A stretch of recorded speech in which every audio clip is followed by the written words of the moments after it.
আমার আজকের এই গল্পটা ইন্দোনেশিয়ার একজন ভণ্ডতান্ত্রিককে নিয়ে, যিনি দাবি করতেন তিনি অনেক আধ্যাত্মিক ক্ষমতার অধিকারী আর যার কবলে পড়েছিল অনেকগুলো মেয়ে। আমার আজকের এই ভিডিওটা কিন্তু একটা সতর্কতামূলক ভিডিও, কারণ আমাদের সমাজে আমাদের আশেপাশে এরকম অনেক ভণ্ড মানুষ আছে যারা এরকম ভণ্ডামি করে মেয়েদেরকে ফাঁদে ফেলে। এই ঘটনাটা ঘটেছে ইন্দোনেশিয়াতে।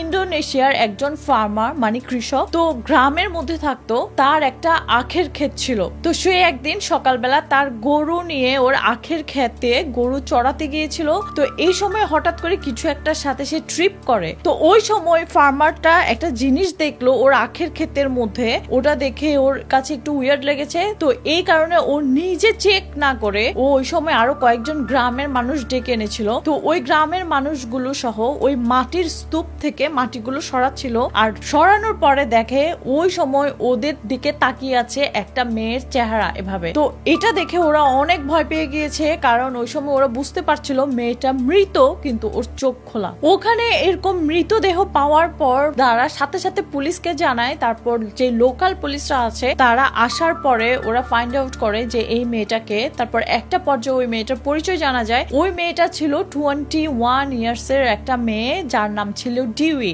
এরপর ওই ঘটনাস্থলে আরেকটা রিক্সা ড্রাইভারও আসে। তো রিক্সা ড্রাইভার আসার পর সে জানায় দুদিন আগে এই মেয়েটা ওর রিক্সায় করে একটা বাড়িতে যাচ্ছিল, যেই বাড়িতে থাকতো একজন তান্ত্রিক। ইন্দোনেশিয়ার ওই গ্রামের মধ্যে ওই তান্ত্রিক অনেক ফেমাস ছিল, তাকে প্রায় সবাই চিনতো। আর তাকে চিনতো ওই কারণে, কারণ সবাই জানে তার কিছু আধ্যাত্মিক ক্ষমতা আছে যেগুলো ইউজ করে সে মানুষের রোগ ভালো করে, মানুষের মনের আশা পূর্ণ করে, এই টাইপের কিছু। পুলিশ ওই রিক্সা ড্রাইভার থেকে ইনফরমেশন পাওয়ার পর সাথে সাথে ওরা ওই তান্ত্রিকের বাসায় গেল। ওই তান্ত্রিকের নাম হচ্ছে আহমদ সিরাজি। তারপর ওকে জিজ্ঞাসা করলো, ওই দিন ছিল 24 এপ্রিল, যেদিন ডিউই ওই রিক্সায় করে তান্ত্রিকের বাসায় এসেছিল। পুলিশ যখন সিরাজিকে জিজ্ঞাসা করছিল ডিউইর ব্যাপারে, প্রথম দিকে ডিউই বলছিল না সে আসেনি, এই মেয়েকে ও কখনো দেখেনি। তো একটা পর্যায়ে পুলিশ যখন ওর ঘর সার্চ করে তখন ডিউইর অনেক জিনিসপত্র ওখানে পাওয়া যায়, কাপড় চোপড় থেকে শুরু করে ওর ছোট একটা ব্যাগ। তো এই পর্যায়ে সিরাজি স্বীকার করতে বাধ্য হয় যে হ্যাঁ, ডিউই নামে ওই মেয়েটা 24 এপ্রিল রাতের বেলা ওর ঘরে এসেছিল। তো ওই সময় সিরাজি পুলিশকে আরো বলে যে তার আরো কিছু কথা আছে যেগুলো সে পুলিশকে এখন বলতে চায়। সিরাজি তখন পুলিশকে বলছিল ও শুধু ডিউই নামে ওই মেয়েটাকে মেরে ফেলেনি, ও আরো ডজন মেয়েদেরকে মেরে ফেলেছে। মেরে ফেলে সিরাজি আখের ক্ষেতে মেয়েদেরকে পুঁতে রেখেছিল। সিরাজি থেকে কথা শোনার পর যখন পুলিশ ওই আখের ক্ষেত ভালো করে সার্চ করলো, তখন ওরা প্রায় 42 মেয়ের মৃতদেহ পেয়েছিল, যেগুলো সিরাজি জাস্ট গর্ত করে ওদেরকে পুঁতে রেখেছিল।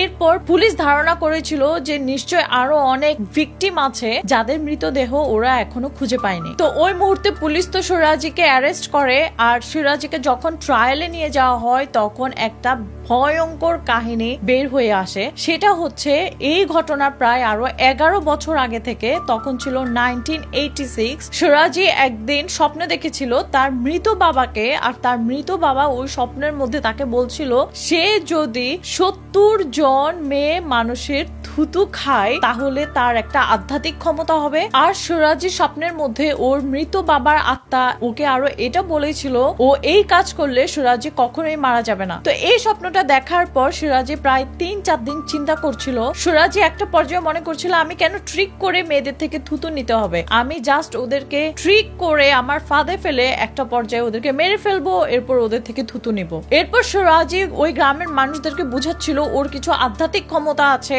ও আগে থেকে অনেক ভবিষ্যৎবাণী করতে পারে, অনেক তন্ত্র মন্ত্র জানে। এরপর কিছু কিছু গ্রামের মানুষ ওর কথা বিশ্বাসও করছিল।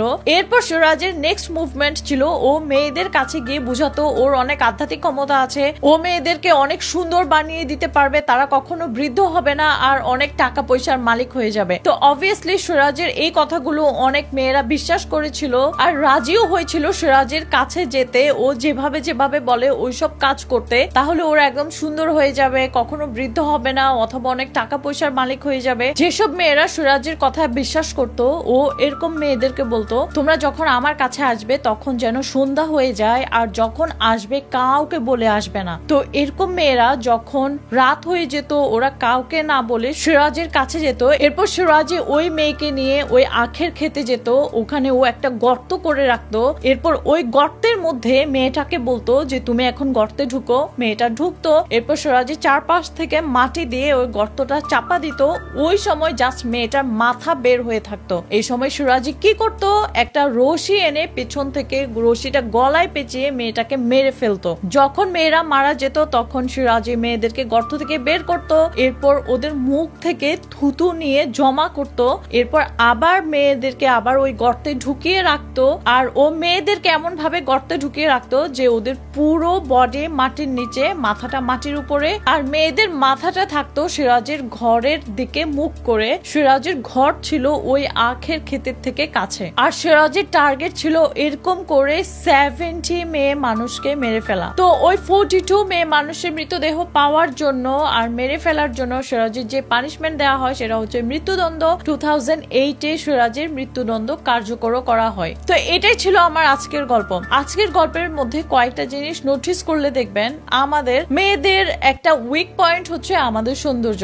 এবার এই সৌন্দর্যের জন্য যেটাই করতে হোক অনেক মেয়েরা রাজি সেটা করতে, কিন্তু কেন? যেমন এই মেয়েগুলো হোক তারা গ্রামের মেয়ে, বাট তাদের বুদ্ধি তো থাকা উচিত, যেই মানুষটা গর্তে করে ওকে ঢুকাচ্ছে তখনই তো বোঝা উচিত যে সে আমাকে মেরে ফেলবে। আর যে মানুষটা বলছে যে সন্ধ্যায় তার কাছে আসতে, আর তার কাছে আসলে যেন কেউ না জানে, কাউকে না বলে না আসতে, এত বোকা মানুষ কিভাবে হয়? তো আচ্ছা, যাই হোক, এখনো পর্যন্ত কিন্তু আমাদের মাঝে অনেক ভণ্ড মানুষ আছেন যারা ইজিলি অন্য মানুষকে ট্রিক করে ফেলে, আর আমরাও ইজিলি ট্রিকড হয়ে যাই, বিশ্বাস করে ফেলি। কিন্তু তার আগে যাচাই বাছাই করা উচিত আর আপনাদের বুদ্ধিমত্তা কাজে লাগানো উচিত। তো আমার ভিডিও ভালো লাগলে অবশ্যই শেয়ার করবেন। আমার পেজে নতুন হলে পেজটা লাইক এন্ড ফলো করবেন। আমার একটা ইউটিউব চ্যানেল আছে যার নাম হচ্ছে শবনম ব্লগস।